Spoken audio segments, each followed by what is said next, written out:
Hi, I'm Pat Kelly. Okay, here's what's going on. They give us this acceleration vector, and they also give us two specific pieces of information, which are going to come down to initial conditions for us.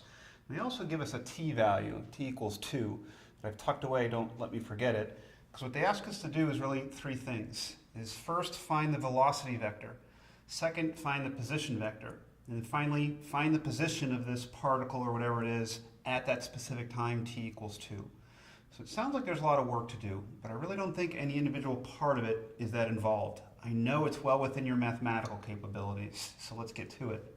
What it really comes down to conceptually is knowing the relationships between those different quantities. For instance, if they've given us the acceleration, and the first question they ask is, what's the velocity? You have to know that the velocity vector is going to equal the integral of the acceleration vector. So that's where our mathematics comes in, right? We're going to do an integral of this vector-valued function we've been working with a lot lately. In this case, 4t comma t squared dt. And then we get to do some calculus where we're doing our integrals, component-wise, as we always do with these vectors. So the antiderivative here, t will bump up to the 2 power, divide by 2, but there's a 4 in front. That looks like 2t squared to me. The antiderivative of t squared, t cubed over 3.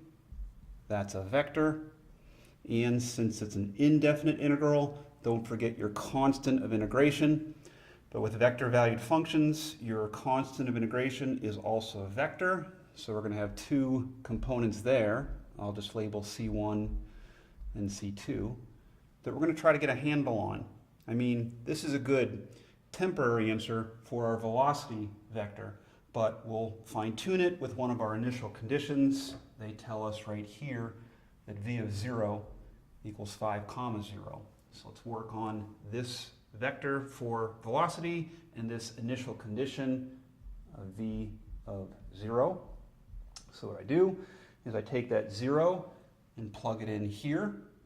And you can see, I think pretty clearly, you're going to get a 0 there and a 0 there, plus that C1, C2 vector.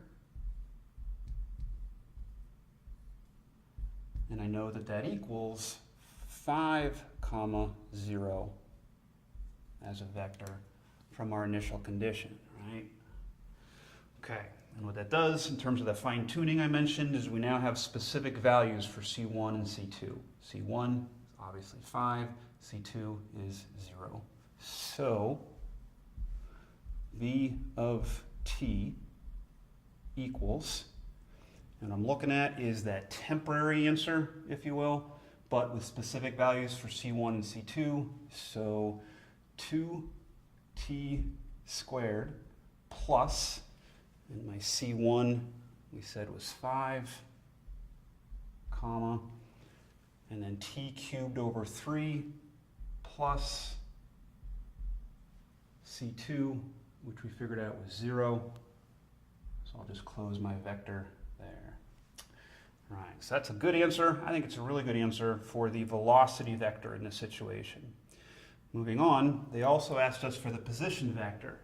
So r of t equals, and it again becomes knowing the relationship between these. The position vector is the integral of the velocity vector. So I'm going to do the integral of what we just found a minute ago, 2t squared plus 5, comma, t cubed over 3 with respect to t. Okay, we do some calculus again. So now I'm looking at bump up to the 3 power, divide by 3. That should be a 2/3 t to the 3 power plus 5t, comma. Second component, bump up to the 4th power and divide by 4. So I'll divide by 12 as a vector. And I again have a constant of integration. I'll call it C3, C4 if you want, just to distinguish from the C1, C2 that we already had. But The idea is it's a constant, but it's a vector, so we have two components we got to figure out. So now I'll go ahead and grab this initial condition, right? So r of 0, slide over here, r of 0 equals, and I'm plugging into that last step that we just had, our temporary answer, if you will. Putting a 0 in, this is always so nice.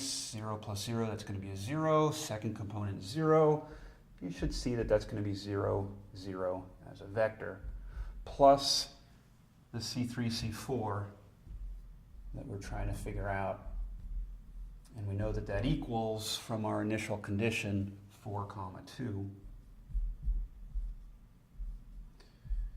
All right, so what we end up with is, obviously I hope is 0 plus, so C3 is going to be 4, C4 is going to be 2, so our final answer for that position vector is this temporary answer, but we're going to tack on those C3s, or the C3 and the C4, 2/3 t cubed plus 5t plus 4,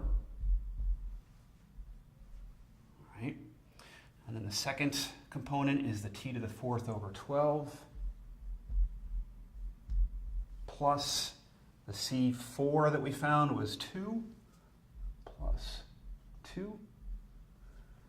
So I'm feeling pretty good. We have our answer for the position vector that they wanted. We have the answer for the velocity vector that they wanted. And the last thing they wanted, I told you, don't let me forget this, they wanted us to find the position at t equals 2. So that just means we're going to evaluate r of 2. This is what they are asking us for, right? So I'll just come down here to the answer I just got and find r of 2.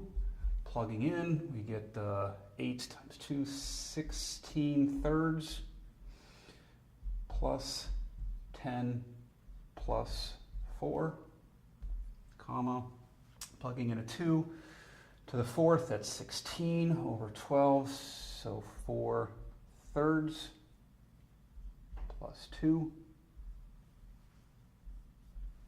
Okay, now we just do a little bit of arithmetic. Get a common denominator of 3, I guess. That's 30/3, 12/3, 42, 58/3.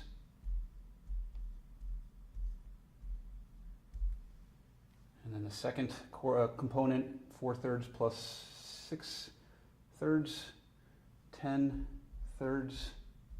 The arithmetic's probably the hardest part, right?